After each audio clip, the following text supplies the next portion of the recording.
Grab a seat, by the way. We were trying to, I was trying to find out how much of participation we'd have to get enough seats, but if you can't, there's some coolers, make yourself comfortable. First of all, last year, and by the way, for those of you that are not from the OKFC, I've been doing this for about almost 10 years. This year, we're coming up on the 10th year. And we used to have a lot of speakers, one every month, and regular meetings every first Thursday of the month. But right now, I want to do quality over quantity. Not that anybody's been bad quality in the past, but it takes time to find locations, and thank you very much, TJ and the team, to let us do this tonight. They're staying open extra late just so that we can do this. It's hard to find locations and find the speakers and put everybody together and get everybody together. So I've decided to do it once every quarter, something like that. So right now I'm still setting up the lineup for the rest of the year. We're going to do a few events such as the offshore kayak learning experience, where we take people out and teach them how to get through the waves and back in one piece and not lose your equipment and stuff like that. We're going to do the kayak swap and the cleanup, which we do every year. But I'm working on the speaker lineup for the rest of the year, and I'll have that posted on the Facebook group pretty shortly, I hope. Right now, it gives me great pleasure because I think it was last year we were starting to fish, John and I, and John says, "Oh, you got to read this book. I really, really like it." And he showed it to me, and I got it on digital online from Amazon, and I downloaded it, and I'm like, wow, this is a lot of good information. And it turns out that when you reach out to someone sometime, I happen to be French. I know I don't sound French, but I actually speak the language. And he is from Canada, so we're kind of like, brothers of a different sort.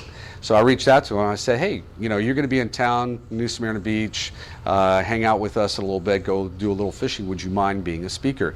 And he said yes. So I was thrilled, and that we get this opportunity to hear from him. We went fishing just like a week and a half ago and tapped into a whole bunch of shad and had a really fun day. Him a lot more than us, because we weren't catching it. He was catching. So tonight he's going to share some of those insights to when you get out on the St. John's and you find the shad finally, and you want to play around with it. He'll give us some insights tonight that would hopefully help us do a little bit more catching and less fishing. Okay? Perfect. Everything I say can be taken against me. You have the right to remain silent.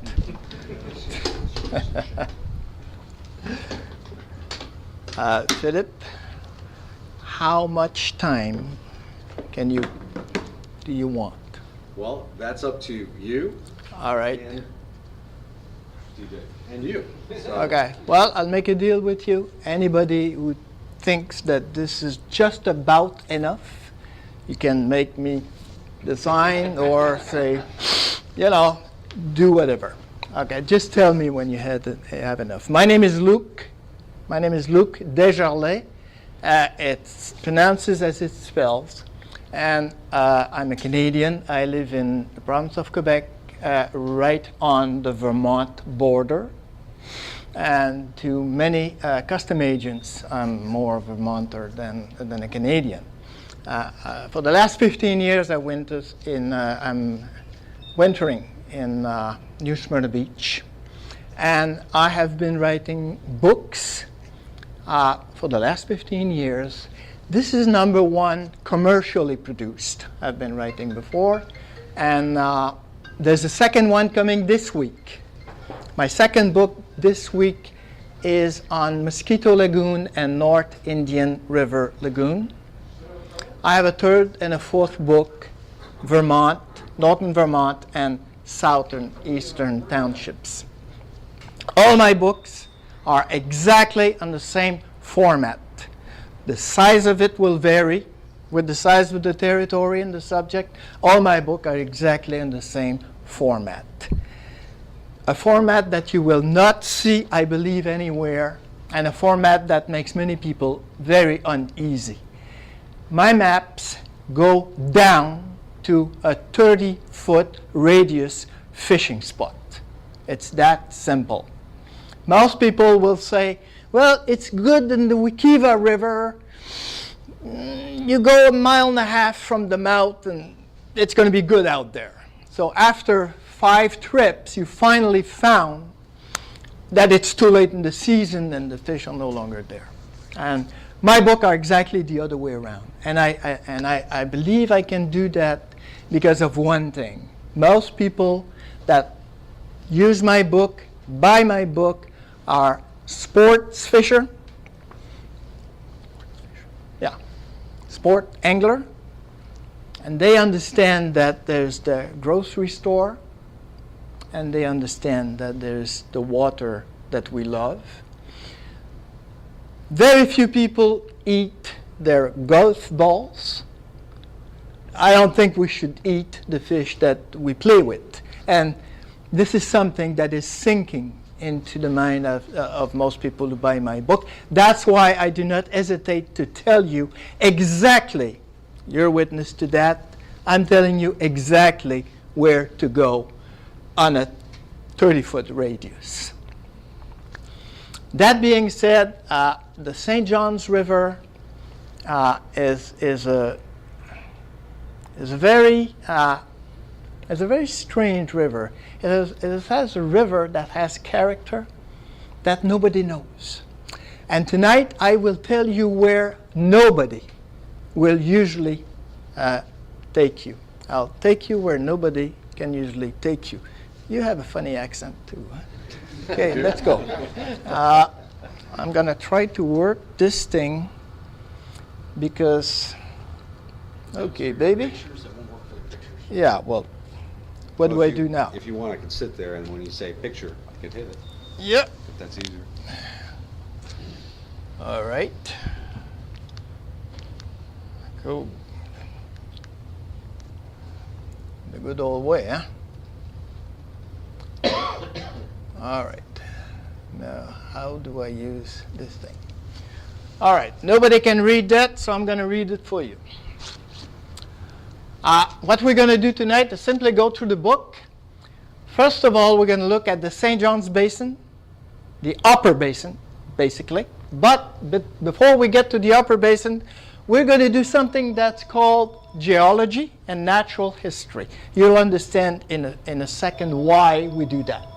And then we're going to talk about the water level. You know, it was a nice, very interesting subject last year, water level. It was a very interesting subject 4 years ago. So we've had, within 5 years, we've had the lowest ever, or just about, and the highest ever, just about. And we'll find out what that means. And then we're going to be talking about the other wildlife a little bit. I call them, effective, with all my affection, the other wildlife. You know, it's the 12-footers. And then we're going to talk about the shad habitat, the shad spawning habitat map. And that map is going to blow you away. Then we're going to talk about the fish, but I'm not going to waste any time talking to you about the largemouth, the sunshine, the black crappie. I think you know more than I do of all the other species in the St. John's River. So we'll talk about the American shad, and when we talk about the fish, we'll talk about what the fish does, how it eats, how it reacts to what we show them, and therefore we'll be talking about flies, sinking line, and all of this. We're not going to be talking about fishing techniques and equipment because we've already covered it with the shad, but we're going to go into the territory. For most people, shad fishing is C.S. Lee Park, 46. Kayak 1 mile, 0.9 of a mile exactly, at the junction of the Econ, and then shoulder to shoulder. All right, 40 miles of water. Okay, we don't have to pile up in 300 feet. 40 miles of water. I would say 99.9% public. You know, there's still 1 or 2 holdouts in there. Accessible by foot. Now, I know you're a kayak club, so I'm not going to, but my book shows you to go just about everywhere on foot. Now, it shows you how to get there. Getting back, that's your own thing. We got to go right up to Lake Poinsett, okay? 520 is the last stop. So I will ask you to interrupt me as I go with your questions, but now you know what we're going to do. So go ahead and just interrupt me as much as you want to do with questions. Baby, what do I do to talk to this thing? What do I You'll do? have to use the arrow keys on there. Yeah, well, I have that. That does have a laser pointer on it if you want. Oh, The red button in case you want to. So when you say picture, I'll just hit it. oh, you're the one. I'm the pointer. That only How's works with that? PowerPoint. So why do I need that if I have you? Okay, let's go. Picture. You've all seen that. Picture. Bang, bang. Okay, the St. John's River. Picture, please. You know the St. John's River. Picture. You know the area. Okay, Lake Monroe is where the whole thing starts for us.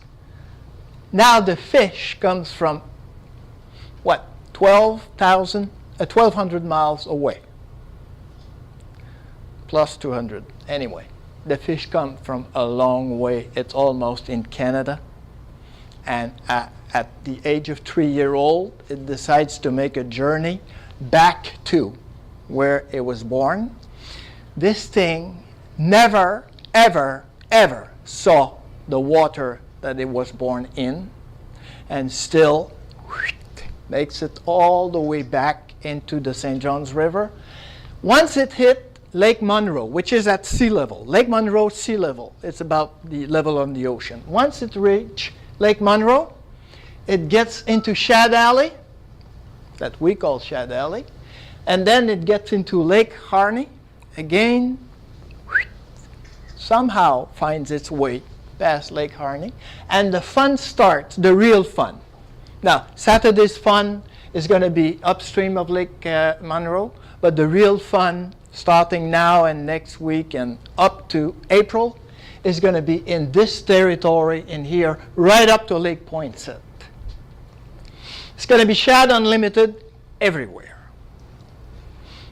The Econ is also going to be Shad Unlimited,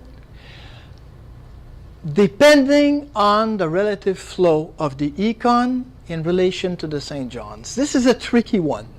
Remember, the shad doesn't know it belongs to the Econ. That I can guarantee you that. Because most shad born into the Econ are flushed out so quickly into the St. John's that they don't know where they're from. Or at least, I don't think they know. But you can't tag, you know, an 1/8 of an inch little thing. So there will be something happening in here, decision making. It's the only tributary. The Econ is the only trib where shad go. There's going to be a decision making in here, and you're going to be right at the foot of it if you fish there. And that's why there's more fish probably at the mouth. There's probably a bunch of fish making decisions. Let's go. That's an interesting part of my book. It's called Geology, and basically everybody looks at me and says, what are you talking about? Well, geology is extremely important. Remember, shad's a running fish. Now, you've been all on running fish, salmon, all of those. What does a running fish do? Just follows the bottom. They're all at the bottom. A running fish is always at the bottom. Just follows the bottom, and they follow the exact course of the river in its lowest. Now, the lowest course of the river that I'm talking to you about is the one that is 1.8 million years ago, right down to 12,000 years ago. Okay? 4 glaciations, 4 deglaciations, water moving up to the point where Mount Dora no longer exists, or is maybe somewhere in here. Water going down to the point where you can walk halfway to Mexico. Okay? This is Florida, and this is very recent. This is not 80 million years ago. This is very recent. So recent that the last 4 feet of water is only 3,000 to 4,000 years old. So, why am I saying all of that shit? First of all, it's a running fish. It follows the crack. What is the crack? At one point, not a long time ago, this thing was all an arid steppe. Okay, it's Florida. It never rains, but it pours. When it pours, what happens? The water flows and carves in the arid steppe. It carves a stream bed. That stream bed still exists today, where you see 1 mile wide marsh. There's a stream bed somewhere. It is there. That stream bed is clean. That stream bed has current because it's a little, it's a little notch. It's clean, it has current, and it's a little deeper. Bingo. Shad habitat, clean, current, a little deeper. Bang, bang. So picture the place when it was very dry, when the ocean was much, much lower than it is today.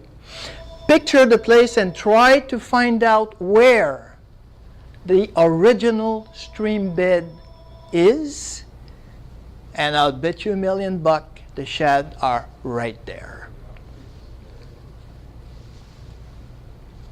There's another reason for my madness. There's this reason too, but the other reason is the St. John's River is the beach of the ocean not a long time ago. It's very recent.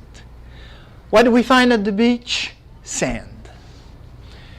People drive and they look at it and they say, oh my goodness, millions of years of sediments, you must sink 5 feet in there. In most places in the entire basin, you know how much you sink? If that. Now that's 1/4 of an inch. Okay? It's pure sand under this. Now people watch you walking in there and they say, he's crazy. Well, they could be right on that, but the fact is, I'm on pure sand. You can walk and wade pretty well everywhere on pure sand. Those guys are dormant. Shad season, dormant. No guarantee, but basically, listen, it's the highest concentration in the world, okay? So let's not kid about it. There's a section of the St. John's that is said scientifically to be the highest concentration. Now, and they're big. Most of the time, you don't have to worry about them because once they see you, they'll dive. Just look around, they'll come up, and the 2 eyes just look at you. You can count the eyes, divide by 2, and if you keep counting the same number, you're all right. If one disappears, you just walk back a little, and that's the end of it. I will go in the water any place up to here, okay, up to my knees, and I'm a wader. I'm a firm believer that to fish you have to be standing up. If one pair of eyes disappear, I'll back up a little bit. And of course, watch your back all the time. Other than that, there's no real danger. Don't take my word for it, though. But there's no real danger about these guys. The only danger is where they have been fed. And I've seen that. When they have been fed, the guy is going to be there looking at you, 2 big eyes popping out, and you keep fishing and he won't make a move. You hook up a fish and he goes after the fish, and if you're lucky enough, he may even go after you. Those are the dangerous ones. So if an alligator does not flee, step back and, stay in the boat or use higher ground. But other than that, I mean, golfers are more at risk, I believe, than we are.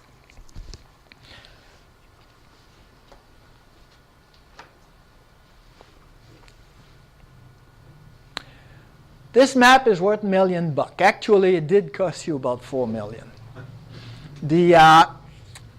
You're all aware that we're running out of water. You're all aware that the cities around here want to tap the water from the St. John's River. And because they wanted to do that, which is probably the right thing to do, because they wanted to do that, we have to had all manners of studies about all kinds of things. It so happens that a lot of these studies went to the population of shad and the behavior of the fish and how the fish would be affected by the withdrawal of the water. People call it dewatering. I'm telling you, there's nothing such. They're going to take water just off Lake Poinsett. They're going to take a little bit of water, and they are actually putting more water into the St. John's than before, because at Melbourne, they've re-diverted the water back into the St. John's River. So we have more water than before. They're going to take just a little, and when the water goes down, they're going to stop taking water. That's the theory. Okay? But to make a long story short, to get to that point, scientists saw the need to study just about everything that there was. Shad was there. Let's study it. They studied the shit out of it. We now know more about shad than we did 5 years ago. I'm not kidding. We know a lot. While they were there, they did a little map. They walked the river like I did, but they had a tape and they had something to measure the current. And they measured the current everywhere. They measured the depth of the water. And they came up with a fantastic map. It's in my book. That map, the colors of that map is color-coded. The dark blue is those areas where the biologists have determined that shad should be spawning. Okay? Hey. Doesn't take a genius to go right there. You know, don't waste any time in the white. Don't waste any time in the yellow. Just go into the deep blue. And those deep blue are all shown in my book. It's fantastic. You know, they gave us the fishing spots. And actually, you go there, you will see out of a river that seems to be a lazy, meandering stream. You go at exactly that spot, and oops, there's a little bit of current. And you look at it and you say, aha, it's crisp. You know, it's not sandy, it's crisp, shells. And you look at the depth, ooh, 2.5, 3 feet, whoop, whoop, whoop. And guess what? Bonk, you see one rising. This is a fantastic map. It did cost you about $4 million. And they let me use it. We'll be talking about the fish. Any question so far? That bad, eh? Okay, American shad. The Latin name of it says it's a fish that is delicious. Take the Latin word for it. Please put it all back. It's just bones. I mean, bone after bone after bone. Just put it back, you know. But does it taste good? Listen, it's all right. I believe you. The only thing I would say, I've seen some people just killing them for the roe and just throwing the fish on the side there. I'm not at ease with that. But you can actually keep shad. There's a regulation on it. It's probably, 10 fish or something. Phew, it doesn't make any sense. So please, release it. You've seen the spots. Well, 3/4 of our fish don't have spots. So, not my fault, I didn't draw this thing. But some of them have spots, some really don't. And it's not because it has no spot that it is a hickory shad. A hickory shad is smaller, actually much smaller. And remember, those fish are, the overwhelming majority of our fish are 3-year-old. They're all the same size, 16 to 19 inches fork. Sorry. You have to measure it at the fork. You catch a 13-inch fish, most likely a hickory shad. Okay? It's a little, the color's a little different, and the biologists don't even bother asking people whether it's a hickory or an American shad because most people can't tell the difference. When they do the creel survey, they'll ask, but they don't write it down because people can't tell. I'm telling you, this guy is smaller, really smaller. Much more gray. This guy's got all kinds of colors to it. Other than that, up to here, up to past Lake Harney, I think you're down to 10% hickory. Go another 5 miles, there's 1 hickory per year that you're going to catch. So it's all American shad. That's a hickory shad. Okay? And that's Steve Lowe. Steve does the econ. He's really the econ specialist. If Steve can't find shad in the econ, and you see the size of the water, that's where the fun is. This thing is not 20 feet across. That's where the fun is. Let's go. Okay, let's talk about food because that's shad food. You have to ask the fish. Now, shad is a filtering feeder. Okay? For 2 years of its life, it goes in the ocean, wide open, and just swims, the mouth wide open like a whale does. And it eats krill. Now, the thing has been eating krill for 3 years, 2.5 years actually. It comes into the St. John's River, looks at it and says, whoa, not much krill around it. Anyway, it's on a mission, so it's not going to eat unless you show it food. And that's the whole thing about catching shad. Shad are not eating on purpose. They're eating for 2 reasons. The first reason, they see food. I mean, a kid sees ice cream, shad sees food. They'll take it. It may not go out of its way to take it. It'll just take it. Second reason shad eat, it's to kill. Shad's a bait fish, but it's also a predator. Once a bait fish gets to a certain size, it remains a bait fish, but it's also a predator. Shad will kill. So it will attack. And what does it attack? Most of the time, it'll attack those little mosquito fish that we have in abundance in the St. John's River. The St. John's River, for some reason, is full of mosquito fish. You don't even see them. They're very small. They're about 3/4 of an inch long. They're very, very small, and they're like a cloud on the surface.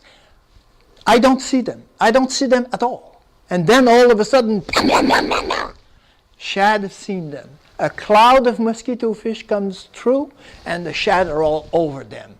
The cloud's finished, the shad are all down. You don't hear anything from them until the next cloud of little mosquito fish comes in.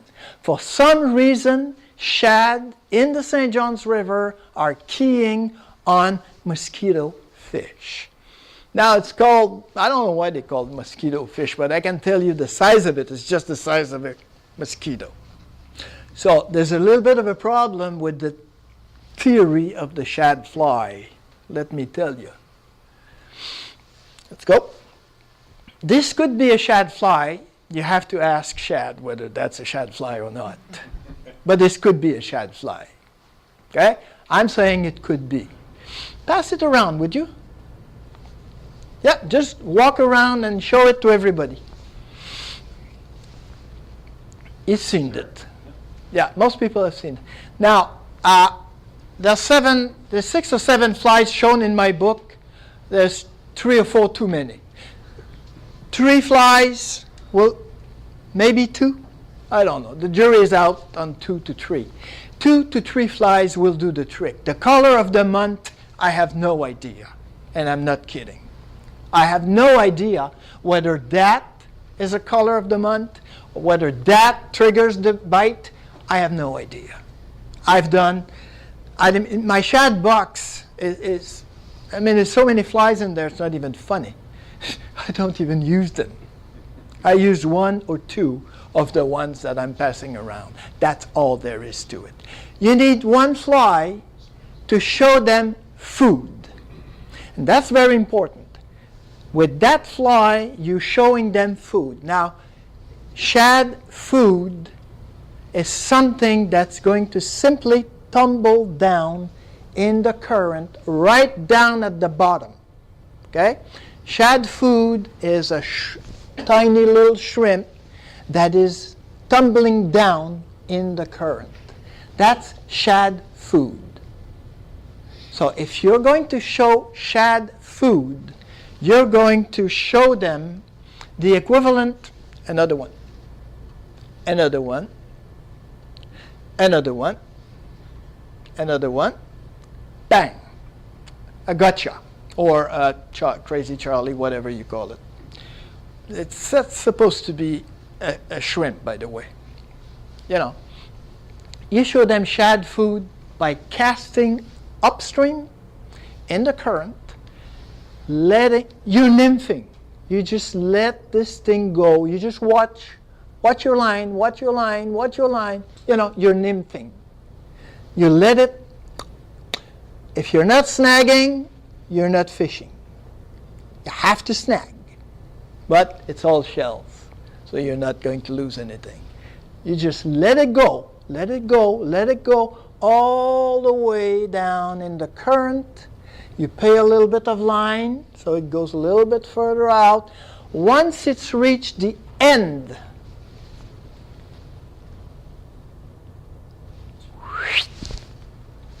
the lifting. Now, that lifting just changed the theory of food. It is no longer food. It is something that is escaping. I don't think there's even a catfish will go after an escaping bug.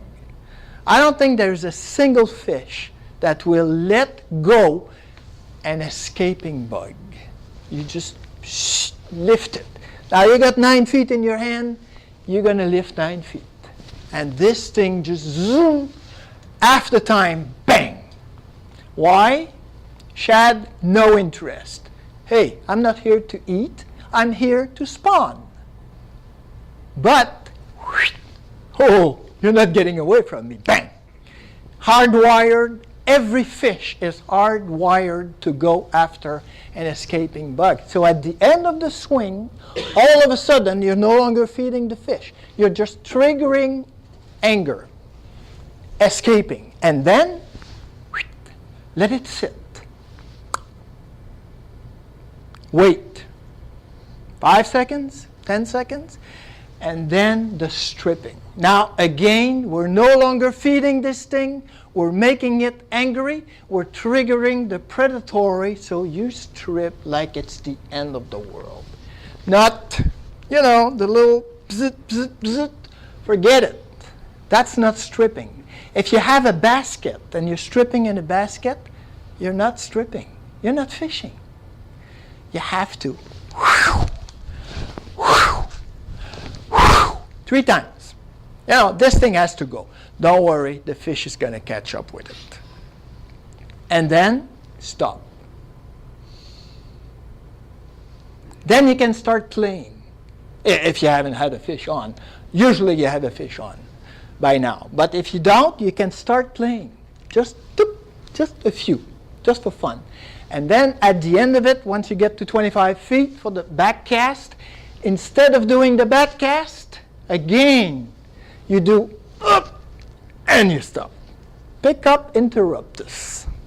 You just pick it up, but instead of shooting it to the back for the back cast, you just and stop. So the fly goes zoom, and it sits on top of the water for a few seconds.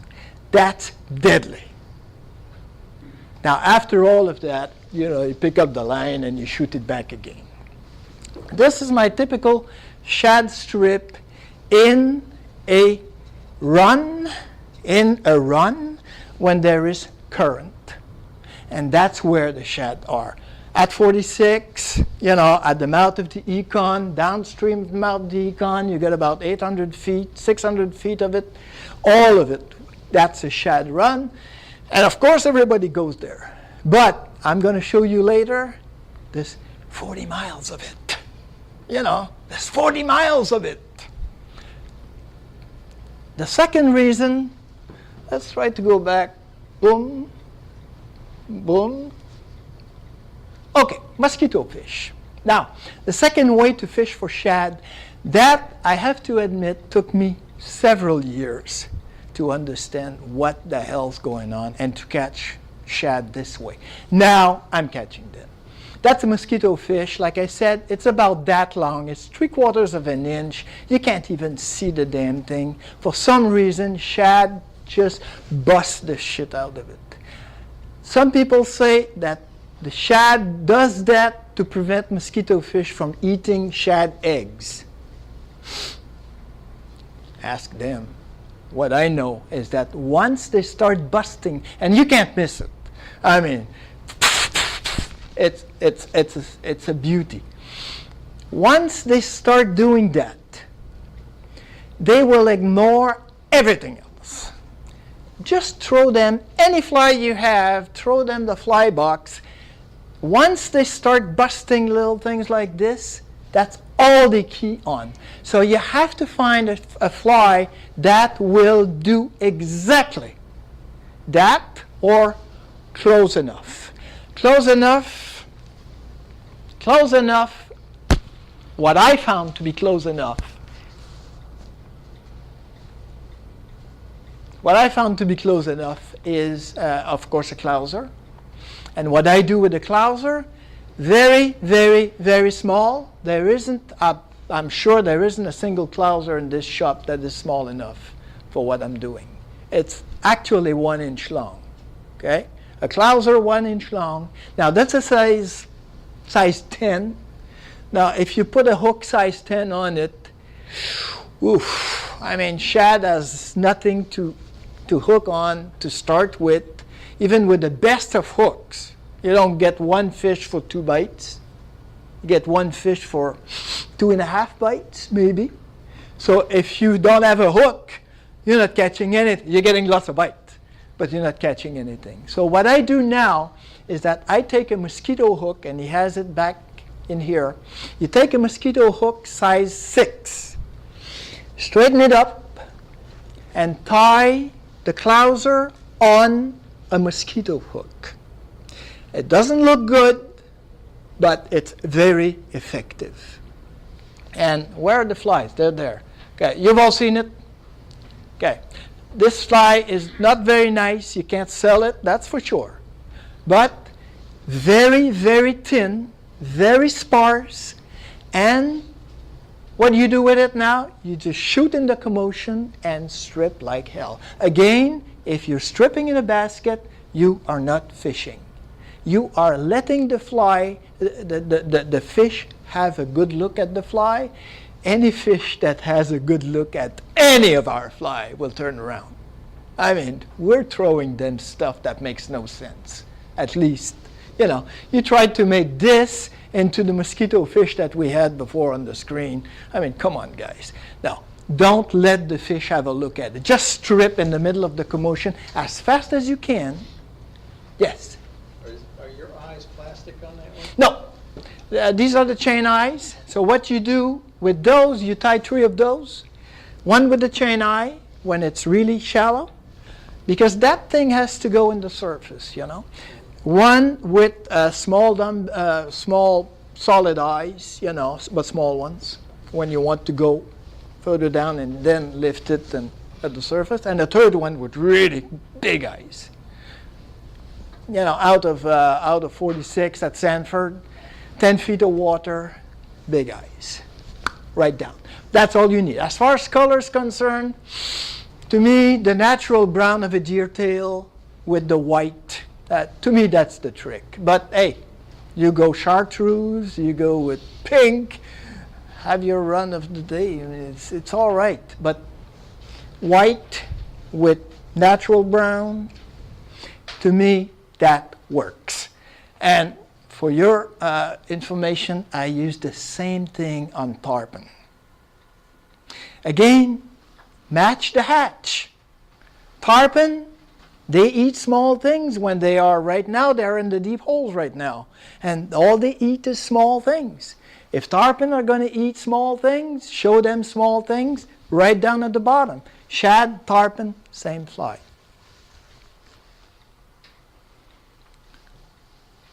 That's the Cliffy's fly. Now, Cliffy is a member of the club at Coco. He's dead a few years ago. He died a few years ago. And Cliffy was very good on shad. And he developed that fly.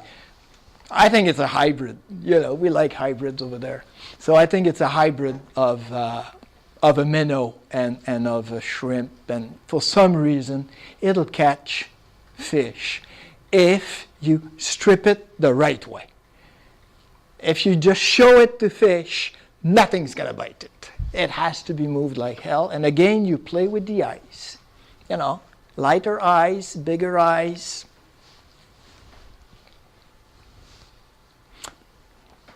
Let's go. Any question on shad behavior?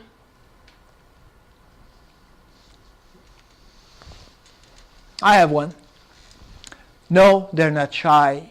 I don't think they're leader shy. I don't think they are. I can't prove it for sure. I don't think they're leader shy. But if you have a big leader, it won't go down. The fly doesn't go down with a big leader in the current. So I use 2x. Okay? You can go down to 3x. Now, once you're down to 3x, remember, and we'll see it very briefly, there's something else in this river.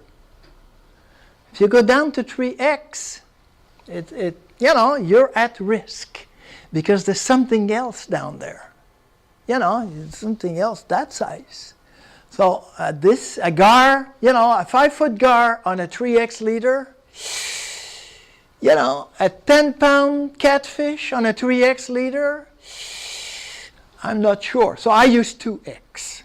Okay? The other thing is, shad, I don't think, are very shy in terms of being spooky. I don't think so. But I don't take a chance. And I just, you know, I'm not fishing like here, you know. But I don't think they're very spooky. And they all die, by the way. They all die. Okay? Once they're spawned, every shad will die either in the river or mostly on the way down. Okay? They will all die. A blueback herring, you're going to hit some of those. And American gizzard shad, once in a while, you know, I'm just showing them just in case somebody says, I got a small shad. A small American shad doesn't exist. Okay? It exists somewhere out of the coast of New Brunswick and Canada. Go.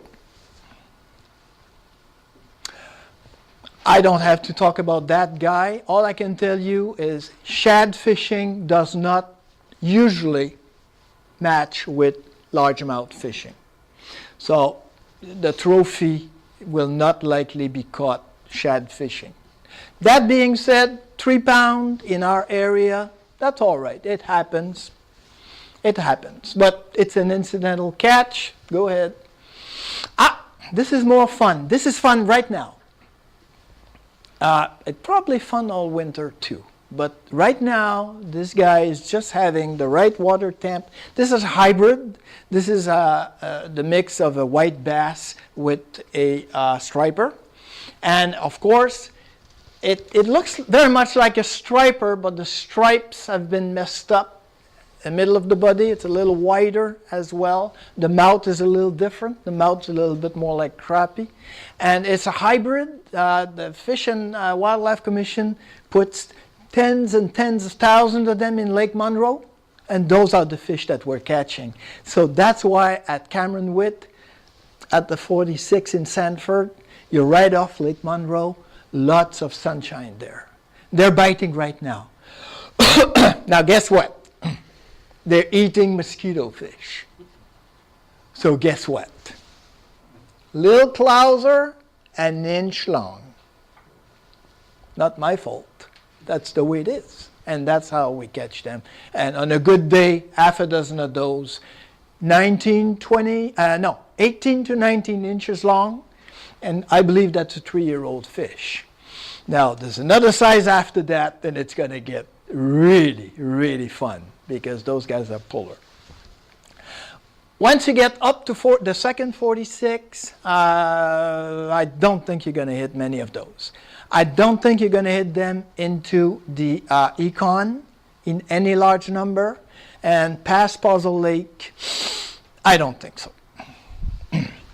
Unless they start stocking upstream, which is very possible. They've done it in the past. And that's the difference, of course, between the striper. You see this guy, broken lines and really like this. And the mouth is not too sure what it wants to eat. Sunshine stuff, that's what I told you. The Cameron Witt, hey, you got a pointer, use it. The park, the ramp is there.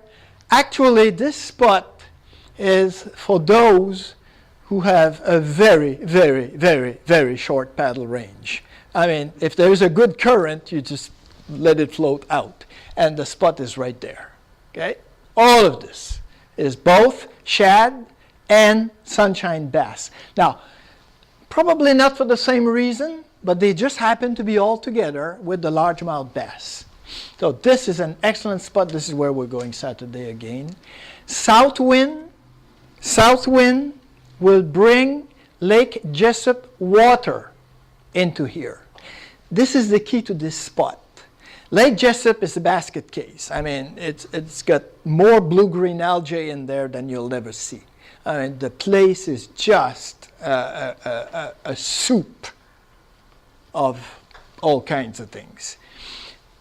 When it flows in here, it mixes with the water of the St. John's, and you can really tell the separation of the waters in here, and the fish are all at the separation. That's where the fish are, They swim in the clear water, and they dine in the other water. You all know this guy? The black crappie is a fun guy because you're going to be able to hit them on the reed and catch them with your shad fly, and now you'll be happy to have a shad fly that really sink. Because the fly has to go all the way into where the area of the spawning is, and then he's going to attack it. This is a ton of fun on a shad trip, and usually on our shad trip we get 3 or 4 of these, all nice eating size.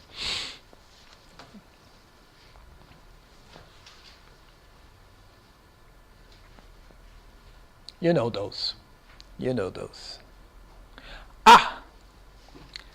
That's the reason for the 2X tippet, 10 pound is not unusual on a shad fishing trip.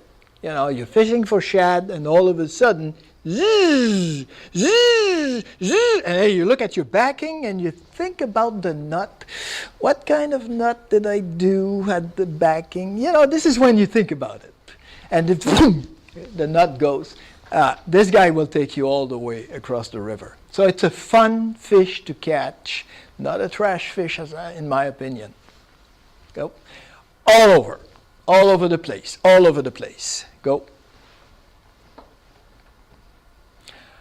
There was a contest for the ugliest fish, and this guy is a serious contender. Okay? Is that an armored? Yeah, it's an armored, it's either an armored catfish or the other one. I'll show you the other one. During the freeze, though, a lot of them. Yeah, they died. This is the upload. That's another one. Now, the tilapia is a funny one because we should have a contest out and really pay good money for the guy who will actually find a way to catch them with consistency. In March, they're going to be on the reeds, and in my book, I show you where it is. You know, there are a couple of places where I really found them. That thick, you know, that much water, you know, the reed is there, and that fish is spawning there and watching the reed. Now, you show up, pew, he's gone. So you got to kind of crawl into there, shoot the fly, and wait for the fish to come back, and then strip it. Listen, it makes a great story. I've caught a few, but I still have not mastered how to consistently catch them. But they get quite big, and they are a ton of fun. The blue tilapia, they're back. They're back. You know, they were all dead 4 years ago. They're back. And they're a ton of fun on a fly rod.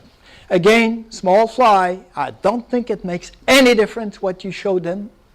Just strip it into the nest or around, and this thing, in theory, will attack it, in theory. Yeah, you see? Sometimes the theory works. Bowfin, you know the bowfin? So, to me, in the St. John's River, they've been an incidental fish. I've never been able to actually target it, probably because I'd never really tried. There are people who think bowfin fishing is a religion on the fly rod. Gar, same thing. Gar, there are people who think fishing for gar should be a religion, and they really believe in it, and they have all these tactics and websites and clubs, and they talk about it, and hey, be my guest. Next. See? Told you about the 2X tippet? That's one reason. You know, that's one reason. They're all over the place. Let's go. Fishing equipment. You see, that's my fishing equipment. My book is geared on foot. Okay? In that book, you can walk to just about every spot. But there's nothing wrong with paddling to every spot or motoring with my little motor there to every spot. The thing is, once you get into the fun part of the river, you need something very light. You know, to go to those places where the fun is. You go up the Econ, it's marvelous. It's a marvelous place. But you need a small boat. Very small boat. You're going to have to take it over the logs and sandbars and God what. These are the fishing spots that I'm covering. The only spot that I am not covering is this part of the river here. Okay? From Iron Bend right up to Lake Harney. There's no current in there, and there's no access. There's no access. So any of you guys want to paddle it, go ahead and have fun. But there's no current in there. There's no access. In my view, all of this is very marginal territory. And I'm not going to waste time in it. Everything else, you know, is shad unlimited if you know where to find them. Go. Shad Alley, go. Now, Shad Alley, another go. Shad Alley is good now. The fish are coming in now. Okay? I wouldn't go upstream at this point. I would stick to Shad Alley and C.S. Lee, that we'll see later. But Shad Alley is not a fun place to fish. It's nowhere near the shad hunting that we'll be doing upstream. Shad Alley is basically trying to find a bunch of fish. If you can see them, if they're active, shooting a fly on a sinking line and just, stripping like hell, shooting the fly again, and you do that all day, you'll end up with half a dozen fish or a dozen and a half fish. There is very little fun to be had in Shad Alley, and people go in there with big boats and okay. So Shad Alley, let me show you. Early in the year, I've said it, Cameron Witt. That's your first shad of the year. Okay, Cameron Witt Park. Also, Mullet Park. Okay, Mullet Park has a long run right at the ramp going upstream. There's a long, long run. It's about 3 feet of water. And you can actually get out and fish on foot if you want on the other side. But this is a good place to go. Other than that, Shad Alley, you go paddle it, have fun. That's not where the fun is. But many people think that's the end of Shad. Let them have it their way. That's not my way. Okay, you just go zoom, zoom, zoom. You've all seen that. Shad everywhere, but okay, let's go. Shad, that was the run. That's Mullet Park. The run in Mullet Park.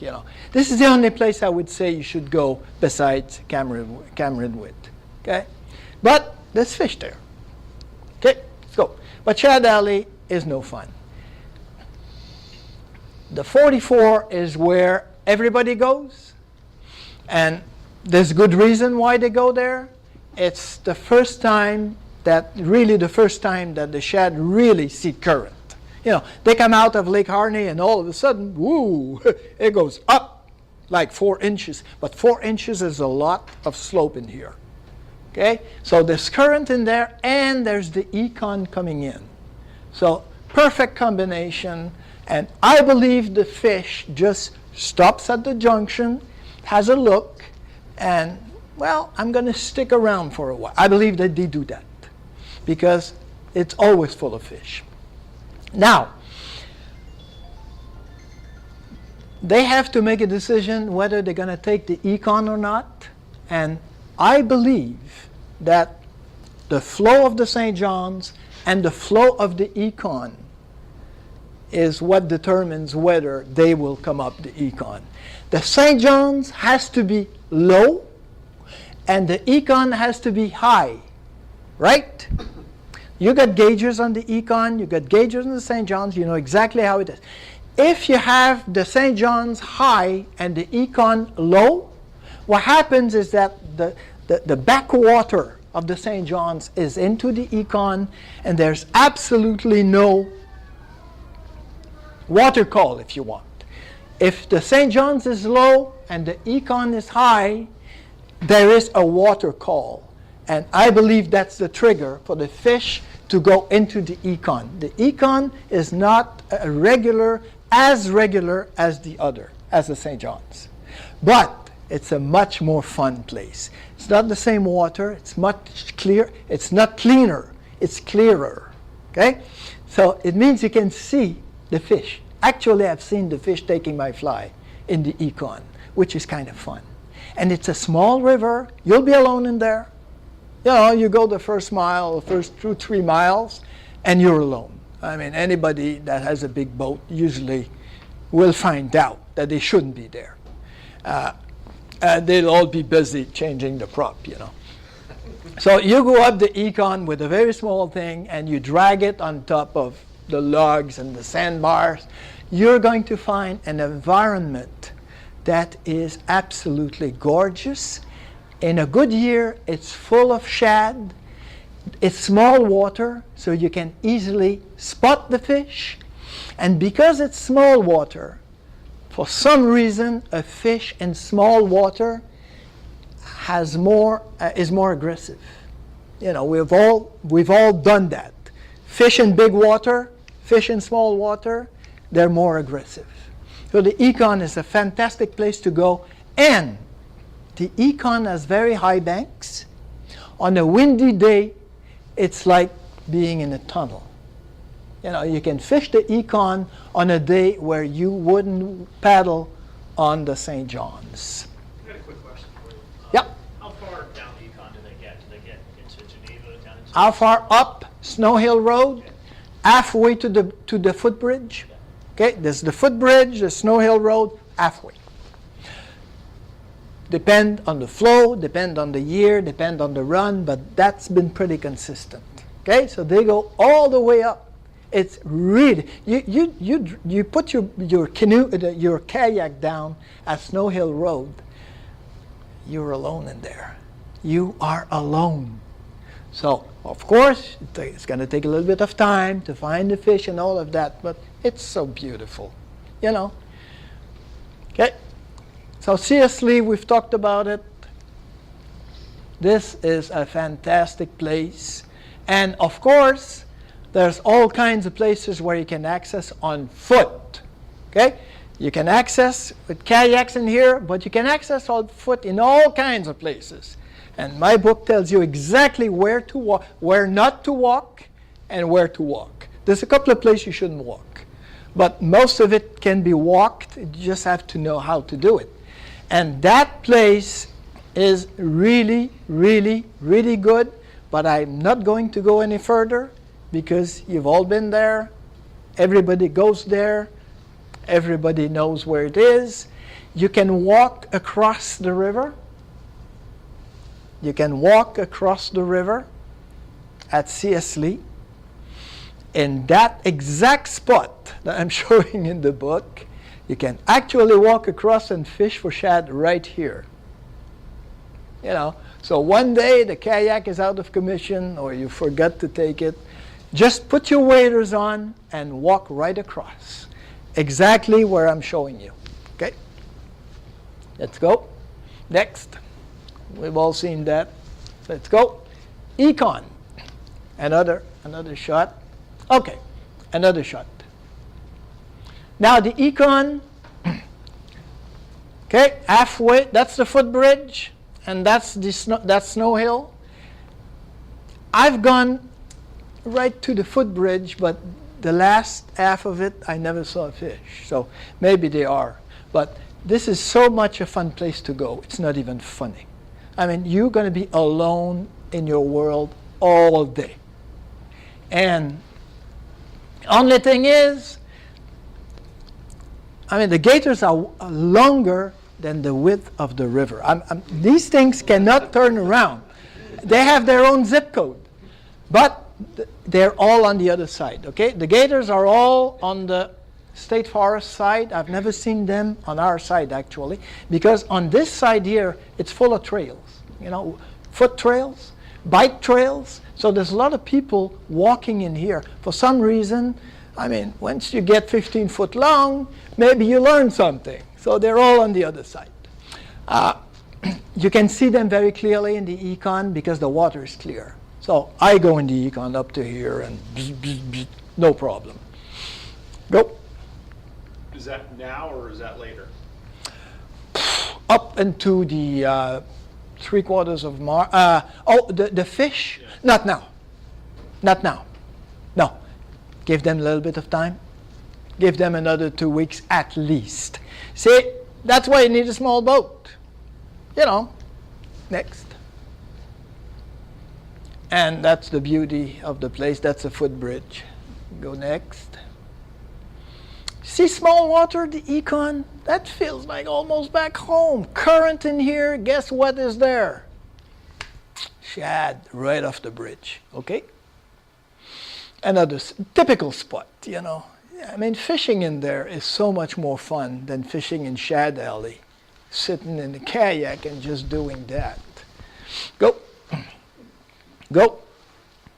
Go again. That's a foot access. Everybody's got kayaks, so I'll go quickly on that. If anybody wants to stop me for foot access anywhere, just tell me. Okay? My book is all about foot access, and there's foot access to the Econ as well. Go.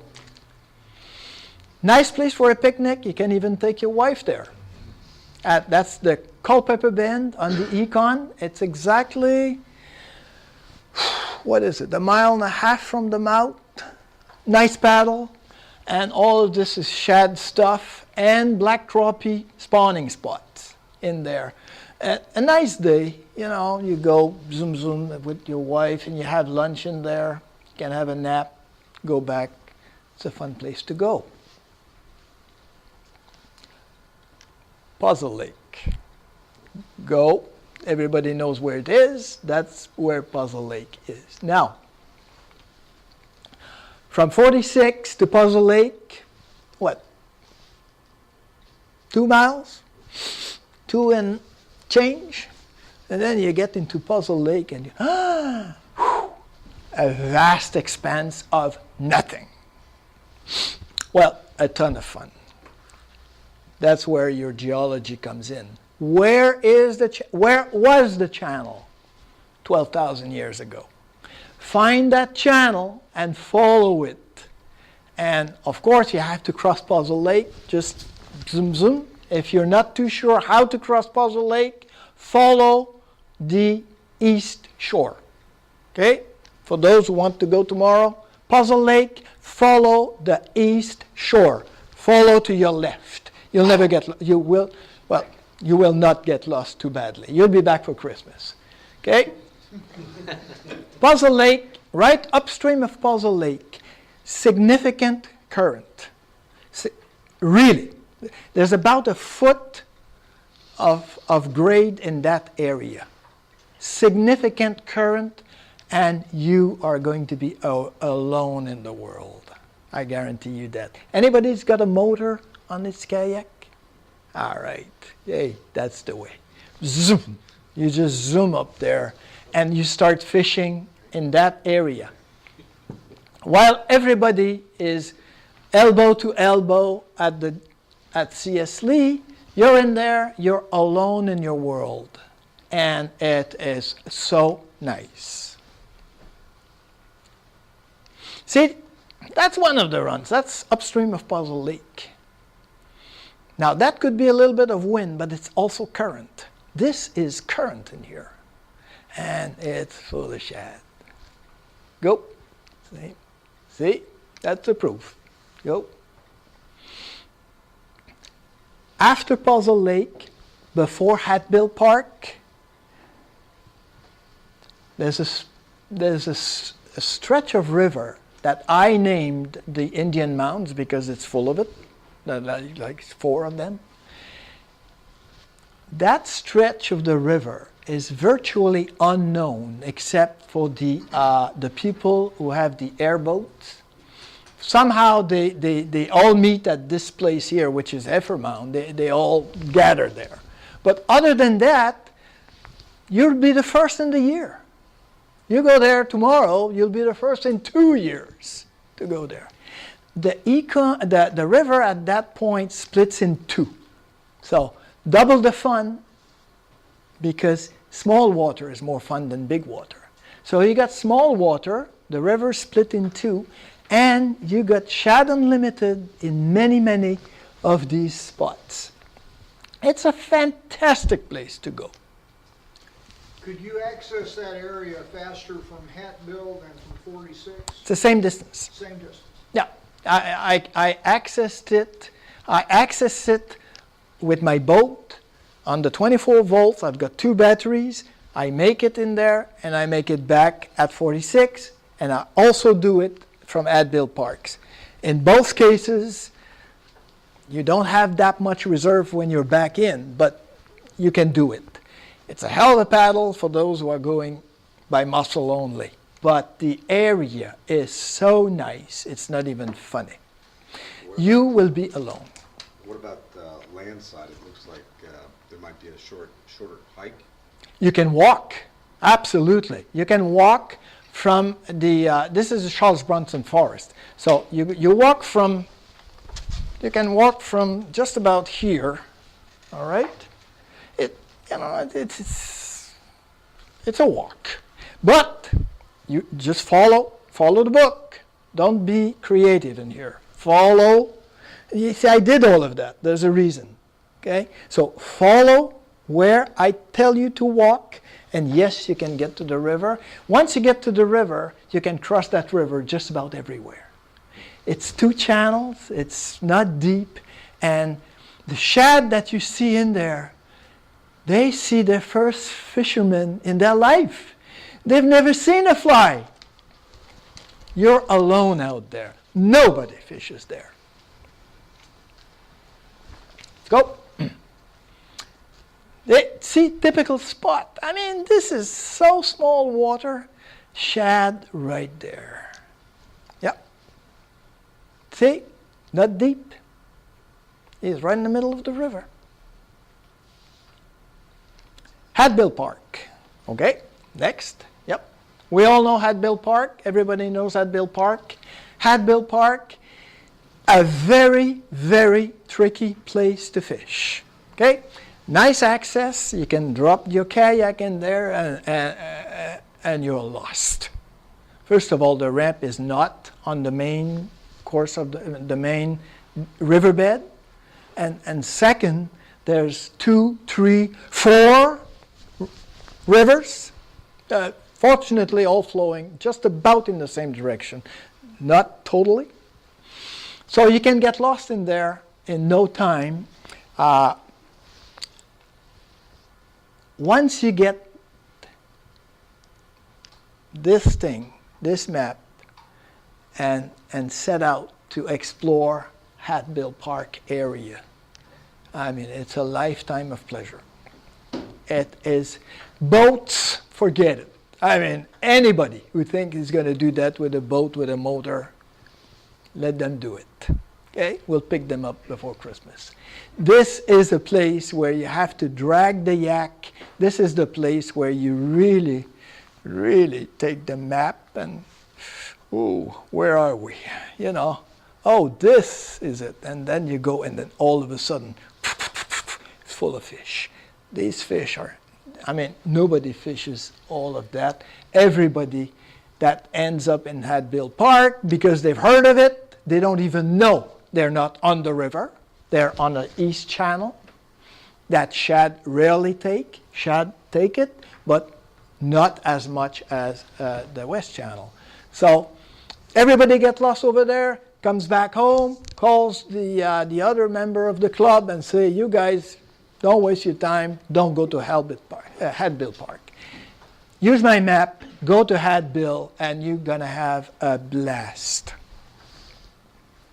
Yeah. No question on Hadbill? No? Was I too harsh on it? Well, they do call it a boat ramp, so, but don't put boat in there. Well, everybody uses this. That's what I do. You know, I drop my boat in here, not in, no, I drop my boat in here.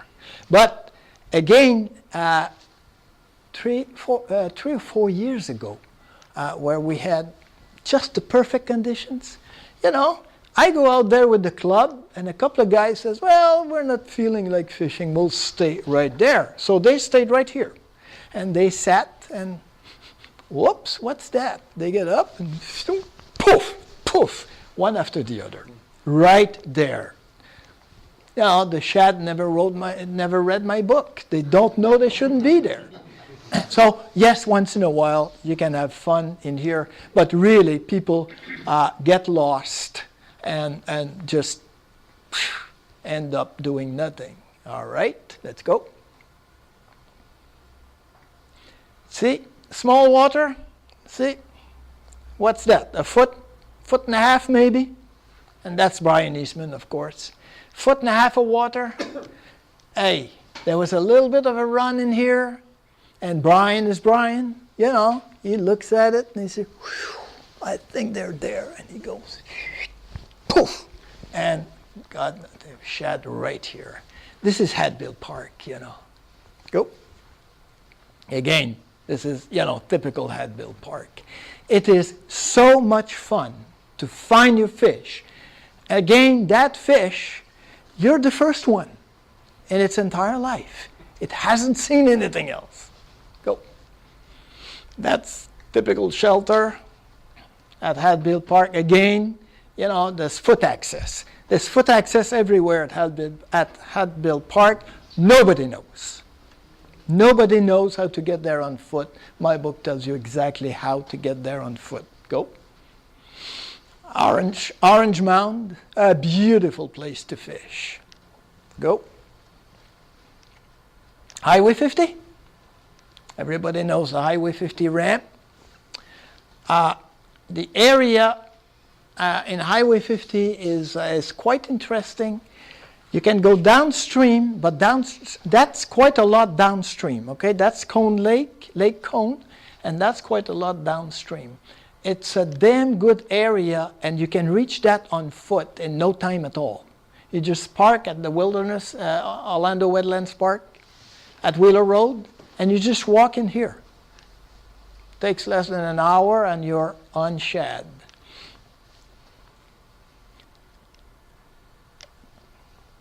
This typical run in that area. See, the river's getting a little smaller. The smaller, the more fun. Let's go. This is just downstream of the ramp. Okay? Now, this is a place where there's very little access on foot. You have to have a yak. But it's quite a bit of fun. You take the boat ramp. Of course, I don't use the boat ramp. I use under the bridge. Up to you. The ramp's pretty bad.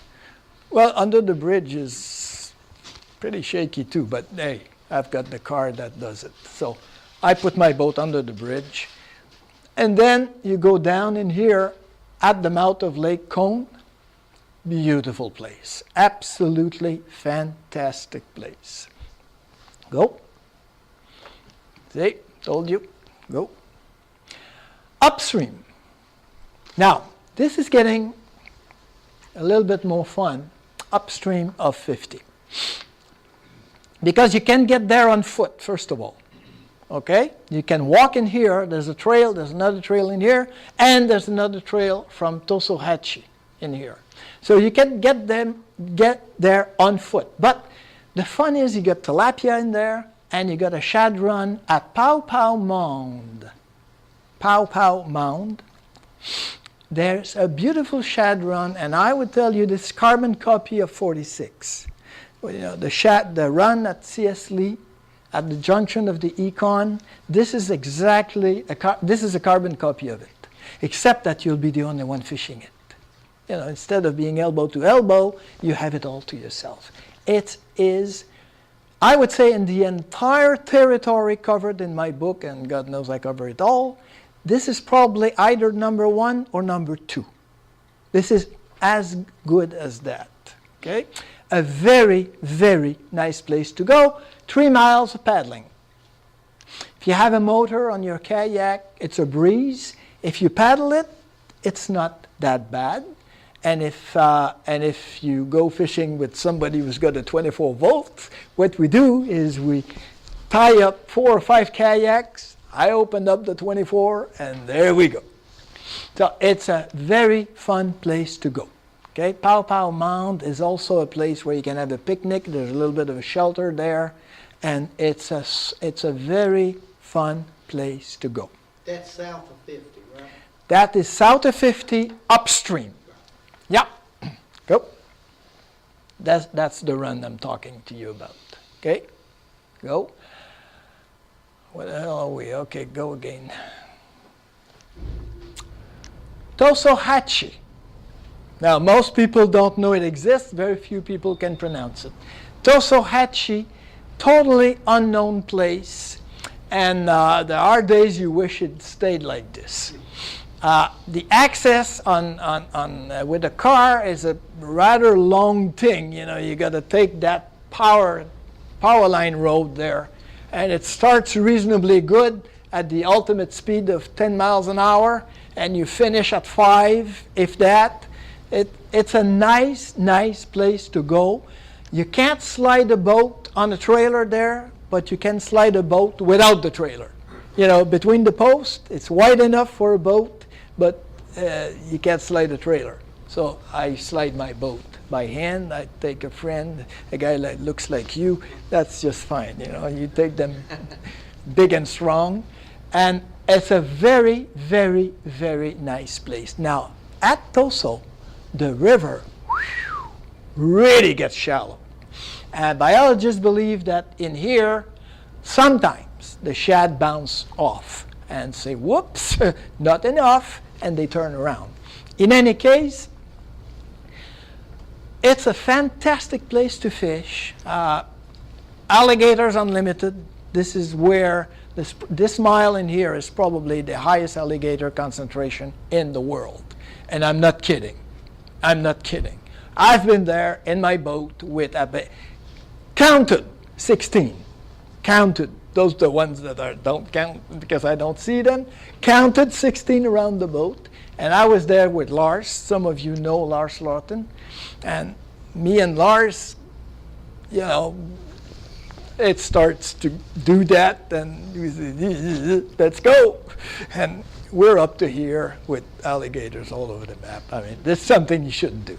But nevertheless, again, fish that have not seen a fly, because nobody fishes here. A fantastic place to go. Check the closing times, you know. Entering time, closing times, 8:30, I believe, sunset. You have to kind of time it. I never had any problem. It's a fantastic place to go. Yeah, well, by the way, there's also this guy. There's plenty of cows in there. The entire plain of the St. John's is open to pasture by the cattle ranchers. And they just leave the cows in there and let them, and once in a while they go and give them something, additional feed. And at the end of the season, they probably corral them and bring them in. In any case, it's full of cows and it's full of bulls. Now, the cows have never been a problem to me. The minute you show up, because I'm on foot, remember? I'm on foot. That book is about foot. So the minute you show up, the cows go. The bulls, it's another story. So I have seen, now these guys, I was in a car, no problem. I had a situation a couple of years back where there's a 15-footers there. That's the alligator, that's the water, that's theoretically my escape route, and there's the 3 bulls in there, and one of the 3 would speak French. So it'll happen. As far as I'm concerned, when the bulls are in there, I make a detour. I try to avoid them. The cows, they will just go. So no problem with the cows. But the bulls, I'll be a little bit more careful. If you can read that, please do not feed wildlife. Wildlife means alligators. And people in here have fed alligators. So alligators at Tosohatchee are dangerous. Okay? I've seen them in action, and I've seen them going after a fish when you're reeling it. Believe you me, you back off. You back off. That is the guy that backed off. He was here, and a second after, he was there. Go. This is Lars. And of course, you know, this is the kind of water. All of a sudden, with so small water, look at the current. This is all current in here. Small water, so much fun. Highway 528. Wow. 528, nobody knows that this is the St. John's River. Most people, 100 miles an hour, they see a little bit of water, plop, no water. It's all gone. It's a fantastic place to go, but you're going to have to go on foot or paddle from 520 or from Tosohatchee. Okay? No access in here by kayak. You're not allowed to stop. You know, you're not allowed to stop. And my foot access is from a trail that ends up here. It's good for foot, but you're not going to drag a canoe or a kayak all the way. So it's all foot access, but what a beautiful place. Again, in some places, the river splits in 2. In other places, single channel, but there's current in there, and you're alone. You are alone. Of course, there's those bulls and stuff, but you're alone. Alligators, they're everywhere, but the bulls in there. Highway 520 is the last ramp it's the last access, go. It's the last access. Of course, in there's 2 ramps, so you really have your money's worth. Very few people know that you can go on foot, but you can. Now, Highway 520, of course, this is Lake Poinsett, and that's theoretical end of the run. But downstream of it, it's all small water, it's all nice water, and it's full of fish. Shad all over the place in here, you just have to find them. But it's small water. I mean, in small water, you cannot miss the fish.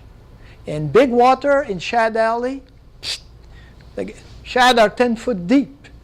You know, you're not going to miss them. In here, you can't miss the fish. It's so much fun to do. So this is a nice place. The only thing I will tell you here, be a little careful about the cruises. This here is a camp, is a restaurant, tourist type of stuff, where they put people into an airboat and show them alligators and waders. Those waders left. And now there's nothing wrong with the airboat. You know, you go like this. These airboats are about 60 foot long and 20 foot wide. I mean, these airboats make a wave that high. So yeah, if you go there and you hear something coming, just, you know, get out of the way and expect a real big one.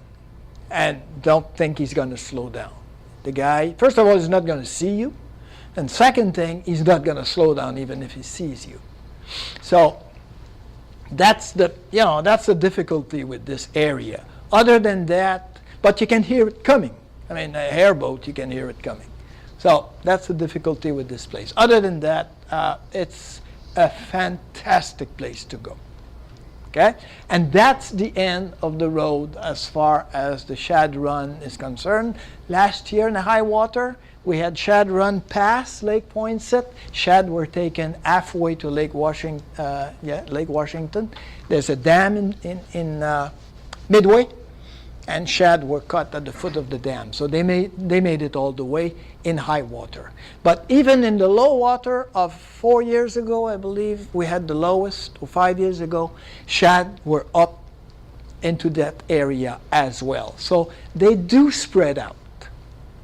As far as timing is concerned, wait another 2 to 3 weeks at least.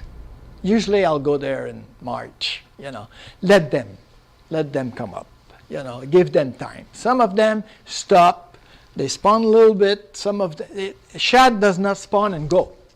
6 weeks, they can drag it over 6 weeks. So, you know, they don't spawn and go. So they'll stay, sometimes they'll move up a little bit. So give them time, you know. To me, the timing is right now, seriously, the Econ in 2 weeks, Adville Park in 2 weeks, 550 another 2 weeks. You know, that's why that's about the timing I try to do. It doesn't mean that the shad are not there. I'm trying to hit the top of the run, you know, so there's more fish and you catch more fish. And that's the end of it. Questions? Do you primarily have to have weighted line? Can you use a floating line No. longer tippet? No, or- in big water, a sinking line, yes, in big water. But this is all small water. I don't even use a sinking tip. You know what? Floating line, long leader. You know, 13-foot leader, go down to 2x at least.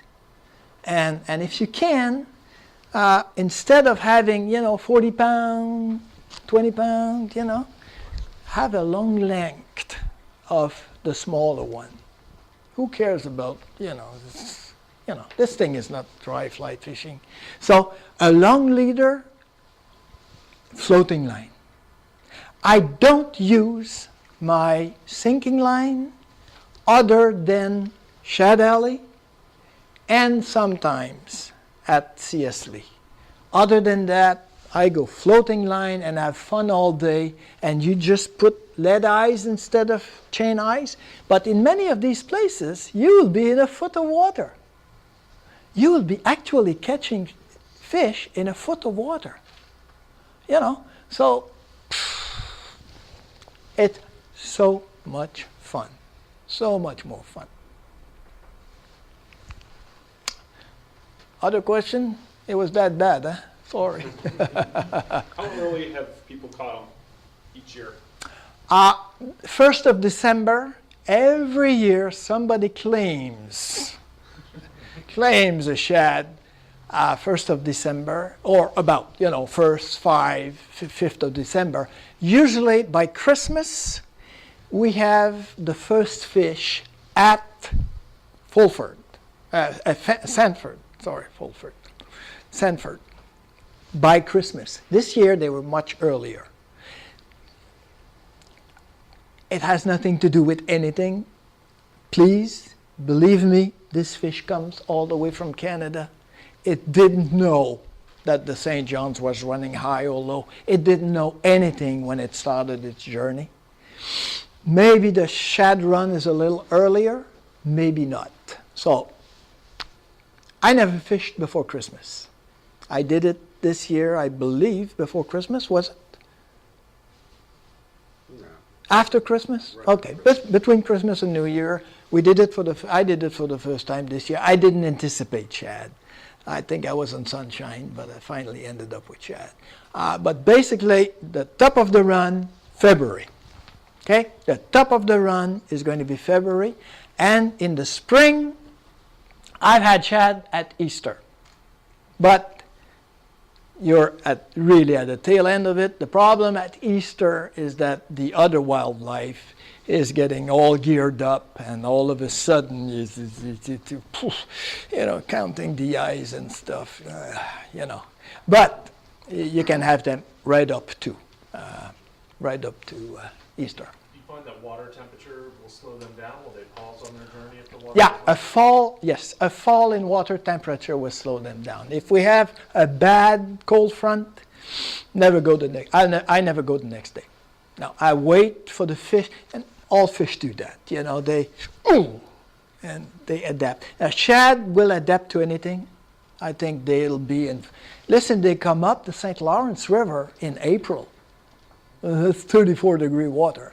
So they'll adapt to everything. If the river is warm, say in the... I've had them at 80 degrees. When I talked to the biologist, he said, that's not by the book. Well, I said, sorry, that's the reality. So they have a pretty wide range. Of course, theoretically, they should slow down, but I've had them in 80-degree water. So an abrupt fall, wait a day, let them adapt. The next day you're in there. My best fishing was at probably 62, 64, 65. But, the range is the fish is, it comes from a long way. So it went through all kinds of things, and it's pretty solid. Anything else? The technique that you were talking about, which I saw in action at Cameron Wright the other day, that was because of the deep water. Do you fish it differently in the shallow water? In the shallow water, you basically do exactly the same thing as far as getting that you haven't seen, because we haven't seen in the run yet. But you do the run in exactly the same way. In the shallow water, usually you will find the fish where it's a little deeper. So yes, you have to let the fly go and zoom, bring it up the same way.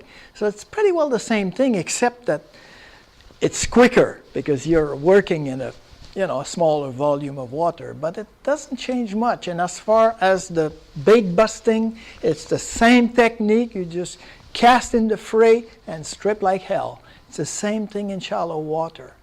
There's one other shad move that I haven't talked to you about, and I've seen it a few times. In Hadbill area and other places where the water is shallow, at times this fish will establish its territory. It's kind of fun to see it. Listen, it's a bait fish, but it does establish a territory, like a trout will do, like a pike will do, like any other fish will do. The fish establishes a territory, and anything that falls in it is attacked. And so you see this thing go in a foot of water, and it's chasing stuff out of the place. So when you hit that, all you have to do is put a fly anywhere, anyhow, do anything, and it'll attack it. And I've done that a few times. So in small water, the fish becomes sometimes territorial, which is one more reason to go to small water. If it has been in there for 4 or 5 weeks, it has become territorial. This is my home.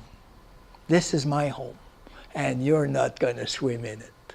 So they will attack a fly. And I've seen them doing exactly like bass does, you know, doing exactly that. Okay? Anything else? So we can all go When eat. did you say it's your next book for the Mosquito Lagoon? In about 5 to 10 days. Anywhere between 5 and 10 days. It'll cover all of Mosquito Lagoon and North Indian River Lagoon from public land. Not from private land, all from public land. And every inch of it is covered because I walked every inch of it. And you're going to find the same little, you know, these little round in here, these little circles in the Mosquito Lagoon map, the large-scale map, very large-scale map. And you're going to find the spot so precise that you will be able to kneel before you get to it the first time.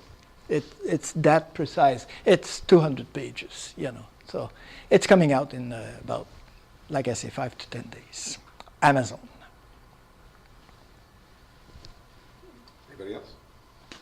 Luke, that was excellent. Thank you. Very much. Okay.